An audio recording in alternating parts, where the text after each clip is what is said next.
Good morning, student. Our today topic is software standard.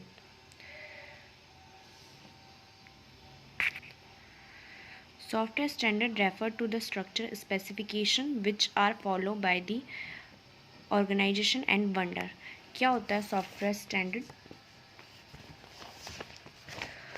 एक और book है, हम इसमें से देख लेते हैं.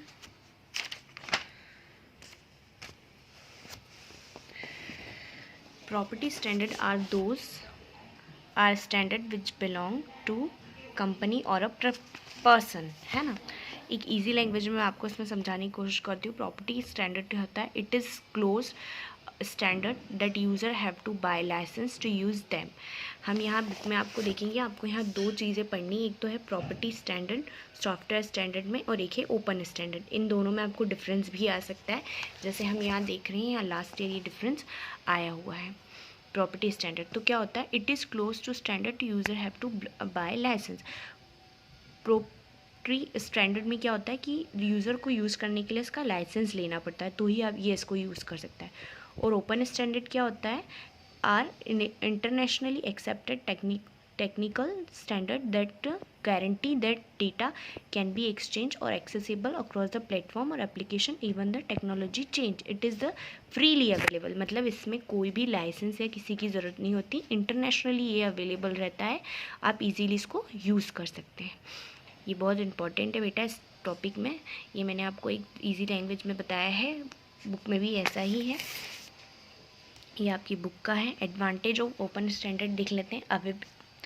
जो फर्स्ट है availability, it is freely available for all the read and freely available रहता है. Platform independence, given the freedom to user for choosing their platform, choose any software of their choose to open file. कोई भी free platform independent रहता है, user अपना platform खुद choose कर सकता है इसके अंदर. No description, it does not favour any developer over the another. कोई डेवलपर को फेवर नहीं करता है ये. नो हिडन इन्फॉर्मेशन, कोई भी इसमें हिडन नहीं रहती, कोई प्राइवेट इन्फॉर्मेशन नहीं रहती है इसके अंदर. अब जो आपका ये टॉपिक है कॉमन ओपन स्टैंडर्ड फॉर्मेट्स, इसको आपको ओनली रीड करना है, ज़्यादा कुछ नहीं करना है. आप इजीली इसको रीड कर सकते हैं, इसमें ऐसा कुछ इम्पोर्टेंट नहीं है. आपको सिर्फ इसको पढ़ना है, बाकी कुछ नहीं है. इसके बाद हमारा नेक्स्ट टॉपिक, यहाँ से इम्पोर्टेंट टॉपिक चालू होता है.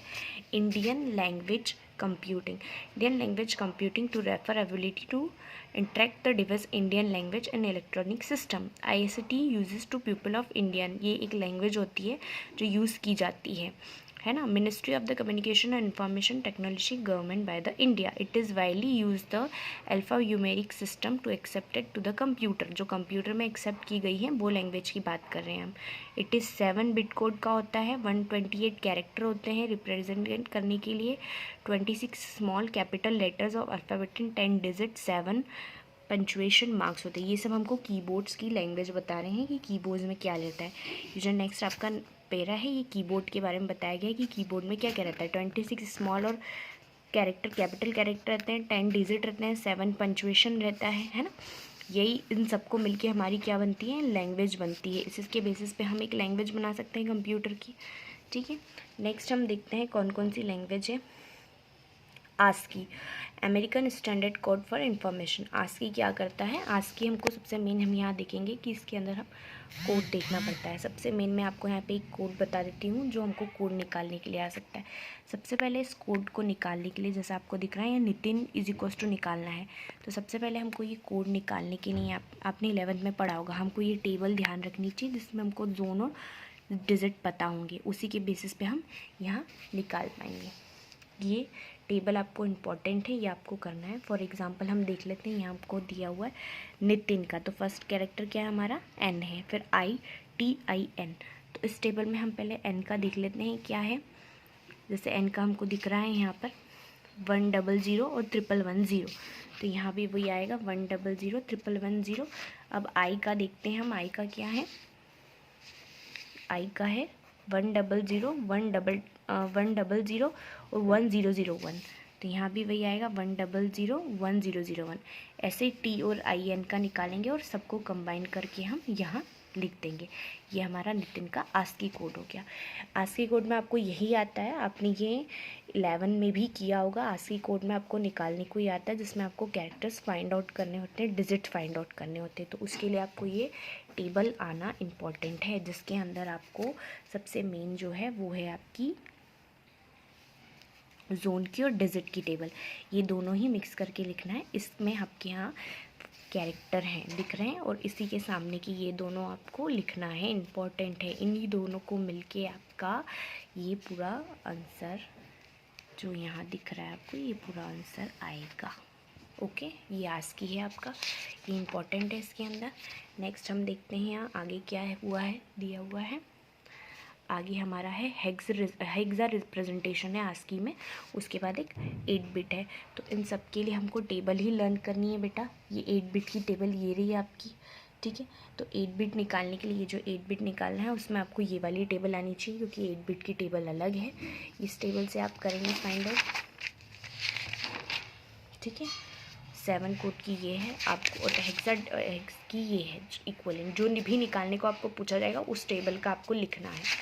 फॉर एग्जांपल हम एक बार यहाँ देख लेते हैं, जैसे n का पूछा है, जो हमने पीछे यहाँ लिखा था 1000110, तो 1000110। अब ये क्या पूछा है हमको, इक्विवेलेंट और हेक्सा आस्की में निकालना है, हेक्स रिप्रेजेंटेशन निकालना है। तो इस कोड में हमने यहाँ देखे थे हेक्साडेसिमल इक्विवेलेंट। अब यहाँ देख लेते हैं इस कॉर्नर में n की क्या है। देखो n की इसके सामने है क्या है, 4e है। तो यहाँ आपने देखा होगा कि ये 4 इधर और ये e इधर, वैसे ही एज इट इज सबको निकालेंगे हम, और ये आंसर हमारा हेक्साडेसिमल में ये आएगा। 8 बिट कोड के लिए हमको ये वाली टेबल याद करनी रहेगी जो 8 कोड की रहेगी। आपने ये 11th में किया हुआ है, इसलिए आपको इतनी प्रॉब्लम नहीं आएगी। आप थोड़ा सा दिमाग लगाएंगे तो आपको ध्यान आ जाएगा। अच्छे से करना, यही इम्पॉर्टेंट है आस्की में। जो जो इम्पोर्टेंट है वो मैं आपको अच्छे से बता रही हूँ, आपको वही करना है इस चैप्टर में, क्योंकि चैप्टर बहुत लेंथी है, तो हम उसी पे ज़्यादा ध्यान देंगे जो हमारा इम्पोर्टेंट पार्ट है। ओके, आज के लिए अब आज हम इतना ही करते हैं। हमने आस्की के बहुत सारे देखे हैं। 7 कोड यहाँ से देख रहे हैं हम, 7 कोड देखा है यहाँ पर हमने, जिसके लिए 7 कोड की ये टेबल होती है। देन हम यहाँ हेक्स रिप्रेजेंटेशन देखेंगे, जो यही हेक्स रिप्रेजेंटेशन है उसके सामने का। देन उसके बाद हमारा आस्की 8 कोड है। 8 कोड की टेबल हमारी यहाँ बनना स्टार्ट हो गई है, तो इसके अंदर हम ये वाला और ये वाला लिखेंगे, और अगर 8 कोड की हेक्साडेसिमल आएगी तो ये वाली लिखेंगे, जैसे हमने 7 कोड में हेक्साडेसिमल निकाला अभी इधर वाला कॉर्नर का। ठीक है, आ गया समझ में? ध्यान से करना, ये हमारे चैप्टर का इम्पोर्टेंट है। इसके बाद हम आगे बढ़ेंगे, ये नहीं करना है हमको। उसके बाद हमको यूनिकोड, और ये 2 पेज बच गए हमारे, फॉन्ट और वो, ये दोनों पेज भी हमारे मोस्ट इम्पॉर्टेंट है इस चैप्टर में, तो ये हम नेक्स्ट लेक्चर में करेंगे। Thank you.